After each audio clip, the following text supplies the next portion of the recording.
E aí, pessoal, Bruno Nascimento, eu sou professor de trompete, mestre em musicologia, pesquisador e também trompetista da região de Porto Alegre, aqui, região metropolitana.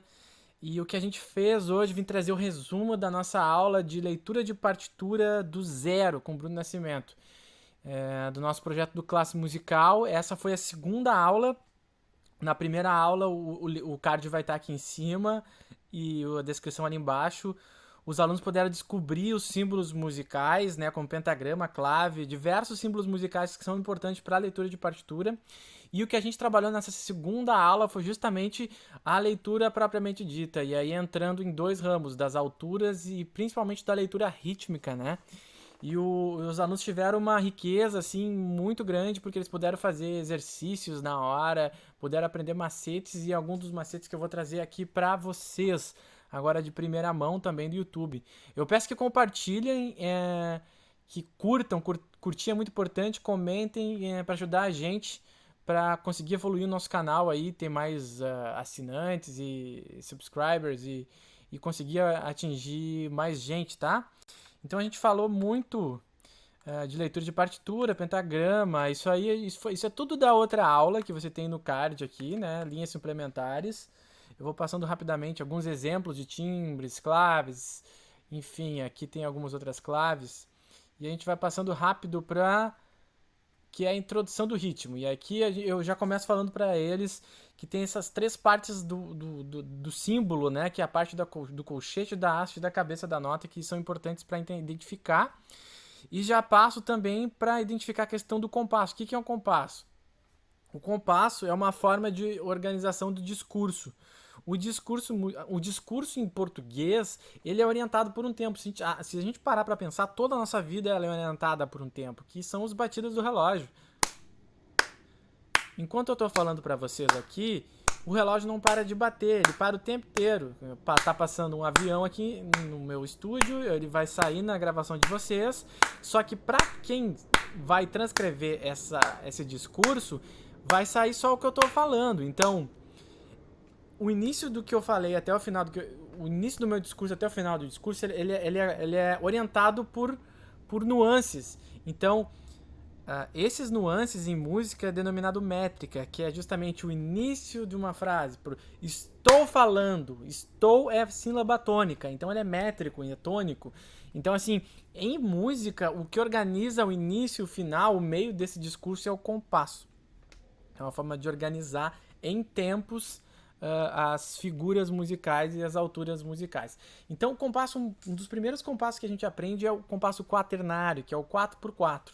Ele é chamado quaternário porque ele tem 4 semínimas, 4 figuras que valem um tempo que vai preencher esse compasso aqui. Essas figuras, elas são a quarta parte de uma figura maior, que é a semibreve, que é a unidade de compasso, no caso aqui, que são 4 tempos dentro de um compasso. Então a gente vai ter 4 tempos aqui, 4 tempos aqui, aqui e aqui. Não pode ter 5 tempos aqui. Aliás, até pode, mas ele tem que ter uma alteração para que isso possa acontecer. Do básico, tem que ser 4 bonitinho aqui, certo? E aí a gente fala um pouco sobre em aula sobre o que é binário, ternário e quaternário. E a gente tem alguns exemplos. Por exemplo, a música do AC/DC, essa aqui, ó.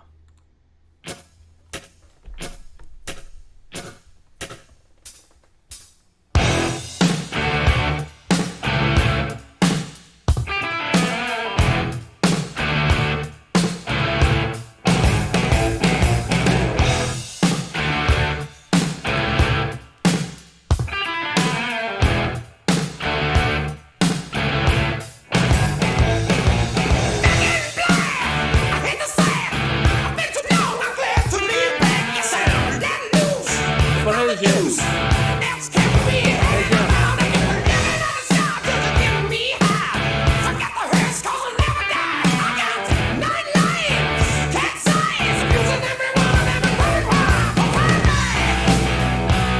Enfim, então assim, se a gente for parar para sentir isso, o início da frase, a parte forte é justamente no um. Então, pá, pá, pá, pá, Ba ba ba ba, ba ba ba ba ba ba ba ba ba ba ba ba. Sempre no 1, sempre nesse tempo forte, que é justamente o que dá a característica desse quaternário, desse tempo 1, 2, 3, 4. O ternário pode funcionar como uma valsa. 1, 2, 3, 1, 2, 3, 2, 3. O ternário valsa. Pum pa pa pum pa pa pum pa pa pum pa pa pum pa pa. Assim como o binário samba. Pum, pum, pum, pum. Por isso que tem aquele bumbo de primeira, segundo, né, que vai bater primeiro no primeiro tempo, no segundo tempo. Então, assim, são sensações que a gente tem durante a música que vão fazer com que a gente possa analisar se ela tem 4 tempos no compasso, 3 tempos no compasso ou 2 tempos no compasso. Então eu faço isso muito rápido com vocês, porque essa aula é uma aula que dura bastante tempo e eu tenho que falar rápido aqui no YouTube para poder vocês entenderem tudo isso em pouco tempo, porque tem que realmente abranger o máximo possível. E aí a gente vai passar para cá e já vai entrar nessas figuras que eu já falei, semibreve, 4 tempos, que é um inteiro, né? É um inteiro que cabe dentro de um compasso, duas metades desse inteiro, né? Duas metades desse inteiro, que é a metade desse inteirão aqui, que vão caber duas no compasso, então 2 tempos cada uma, a mínima. Pá, pá. 4 partes desse inteiro, que são 4 partes desse inteiro, então tá, tá, tá, tá, que vão caber 4 dentro de um compasso. Aí a gente tem aí a 8ª parte, e assim, esse um tempo aqui vai se subdividir em 2, que vai subdividir em 3 ou em 4, e assim por diante. E a gente tem aqui como acontece essa divisão, essa subdivisão, vai se dividindo em 2, né? No caso do compasso 4x4 que eu falei, esses 4 aqui, ó, já fecham o compasso. Ou seja, se eu quiser, eu posso escrever no primeiro tempo isso, no segundo tempo isso, no terceiro isso e no quarto isso, e assim por diante. Dúvida é só comentar. E aí a gente entra em um compasso binário simples, e aí tem um exercício bem básico assim do livro do Ottman, que é o início, né, leitura rítmica, que os alunos eles contavam até 2, né, que daí no caso são 2 tempos por compasso, né? Ou seja, são 2 vezes essa figura aqui, que significa a semínima, que é a 4ª parte, né, daquela bolachona lá, que é a semibreve. Então, assim, os alunos eles fizeram exercício basicamente 1, 2, tá, tá, tá, tá, tá, tá, certo? E aí eu coloquei 2 tipos de regência para eles, que a regência, aquela que vai marcar meio, vocês estão enxergando aqui, meio que um triângulo, e aquela que vai um para fora e 2 em cima, um para fora e 2 em cima, um para fora, 2 em cima, um para fora, 2 em cima, um para fora, 2 em cima. O ideal é fazer isso regendo, né? Mas nem sempre o aluno tem essa destreza de conseguir, nesse nível, fazer isso regendo e cantando. Então, por isso que a gente faz sentindo o pulso. 1, 2, 1, 2, 1, 2, 1, 2. E aí foi o que aconteceu na nossa aula também, no 3x4, que, né, tem outro exercício, né? E no ternário, que seria 1, 2, 3, 1, 2, 3, 1, 2, 3. E aí o aluno faz, né? 1, 2, tá, tá, tá, tá. Tá, tá, tá, tá. Tá, tá, tá, tá. Certo? E aí tem alguns exemplos de regência, né, também, que é bem importante, que é um embaixo, o 2 fora, ó, vou botar aqui, 1 embaixo, o 2 fora e o 3 em cima, assim como no 4x4, 1, 2 no meio, 3 fora e o 4 em cima e volta pro 1, certo? E aí tem um exercício também em 4x4, né, que é 1, 2, 3, 4 e tá, tá, tá, tá, tá, tá, tá, tá, tá, tá.